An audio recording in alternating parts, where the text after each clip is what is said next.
Hello, my name is Milena Nikolova, and it's really a pleasure to be part of the Central Asia Trade Forum and to share with you some thoughts about where tourism is heading in the new normal.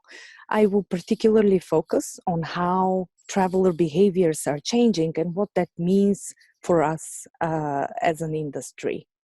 So what I'll cover today is I'll start briefly by outlining what is the new normal and is it here already? And then we will look at the contrasts that are marking the post-COVID-19 traveler. We will cover briefly what that means for businesses and then what are actually the opportunities associated with the crisis that we are all experiencing. So, what is the new normal and are we there yet? The reality is that an increasing share of analysts and experts are talking about this crisis as being a great behavioral reset and a dramatic shift in the way that social and consumer norms are being shaped. This will inevitably change how we behave both in everyday life as well as in our leisure time, how we spend and how we consume.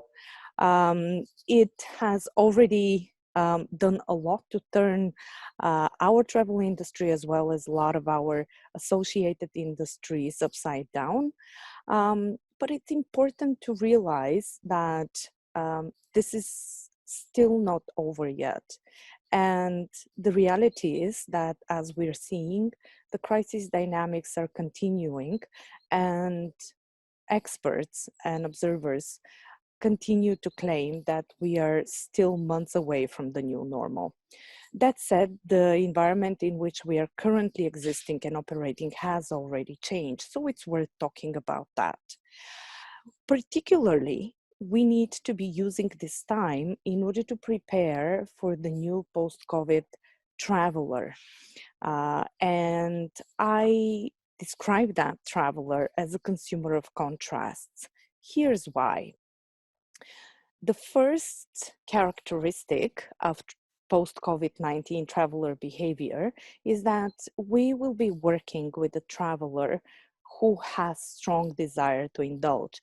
This has been a consumer who has been restricted in their freedom to choose and to travel and to enjoy new places and new experiences.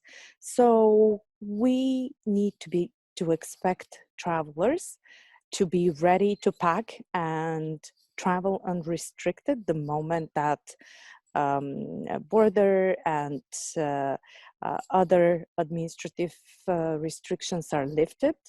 And to see travelers who seek to overcompensate almost 2 years of isolation, closures, and traveling only in their dreams.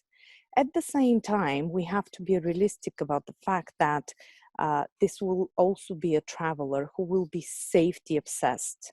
Safety will continue to be a priority and an important concern for travelers. Our threat to health and personal safety is something that is very stable as a need.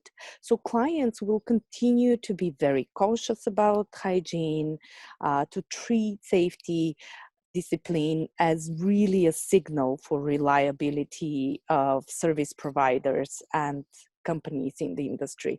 So this is important to remember because even when most pandemic concerns are gone, we'll still have to maintain extremely high standards in terms of safety and hygiene to meet the expectations of a traveler who will see safety as part of quality in the future. Associated with the optimistic change and desire to return on the road, we will see a traveler who is ready to spend. Unless the particular individual is directly impacted by job loss or other specific economic hardship that was triggered by the crisis, you will be working with travelers who are ready to spend on real life, real touch experiences that they have been craving for nearly 2 years. At the same time, all of us are marked by the awareness that the global economy is marked by recession. There are certain regions and countries which are especially impacted by these processes.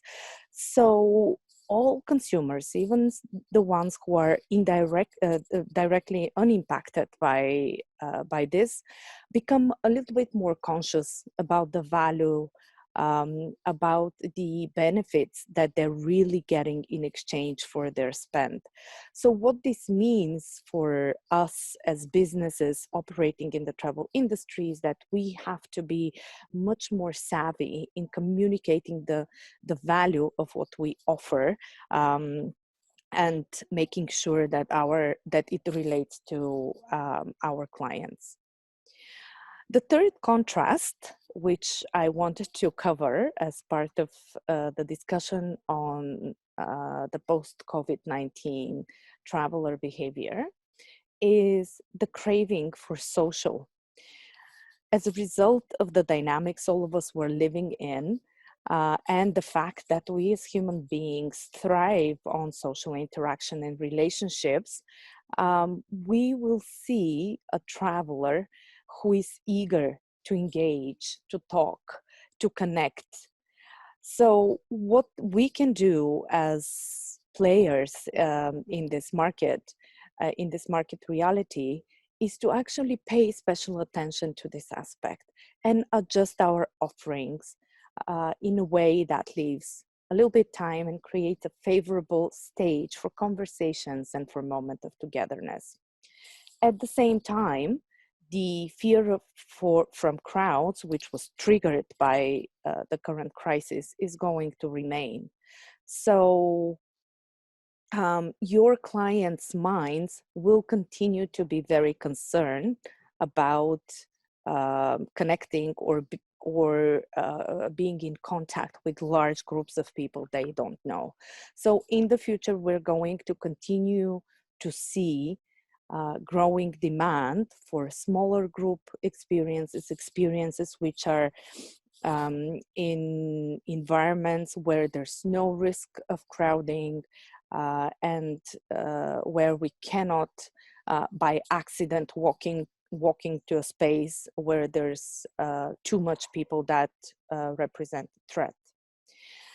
We have a customer who has been missing the real world.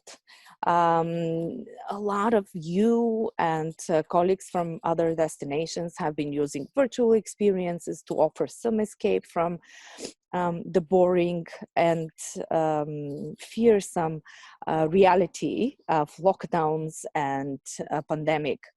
And while these virtual experiences have served as some form of virtual escape for travelers' souls, there's no question that all of us crave to go out, to be in the real world, to see the real places and be in contact with the real people.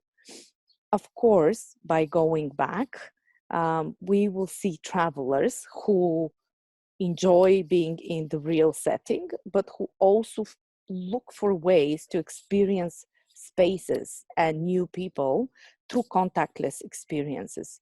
You will find that your clients will not miss physical contact with menus, with sign-in forms, with tickets. They will expect to interact with contactless alternatives of these that eliminate physical touch points and human-to-human and human-to-human contact wherever that's possible. And this will remain valid for the future. Now, the stay-at-home time was an opportunity to learn more and really reflect on what is going on in our world and humanity when it comes to sustainability. So as you've probably seen across many analyses of future consumer behavior, you will be faced with a traveler who comes out of the pandemic with an even stronger awareness that sustainability should become non-negotiable, in the way that we live, the way that we do business, the way that we consume. At the same time, we have a traveler who is suffering from major crisis fatigue. So, in that sense, using messages and approaches to sustainability that replace one crisis with another crisis, the sustainability crisis, cannot be a good approach. So, we must find creative and smart ways to make sustainability part of the design of travel offerings, and make it easy to do, fun and rewarding for travelers, so that they can feel good about really being smart and responsible consumers, but at the same time not to feel the burden of having to process another crisis just as they're coming out from another one.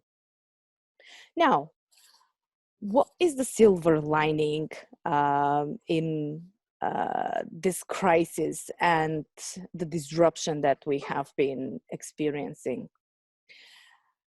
The reality is that, of course, the travel market globally is on a big pause.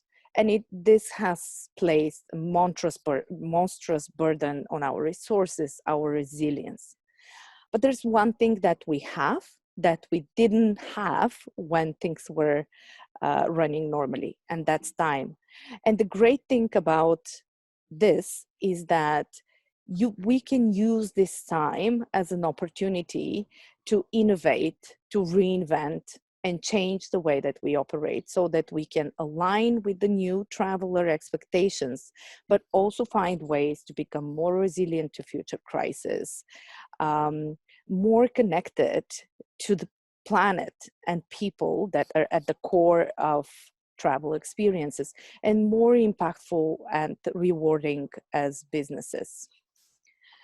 So with this, I would like to conclude and thank you for your attention, in hope that I have added a little bit of value to the valuable and insightful content collected during the Central Asia Trade Forum, and to inspire positive change as all of us are struggling through the disruption that COVID-19 has caused on our industry. Thank you so much, and good luck to everybody.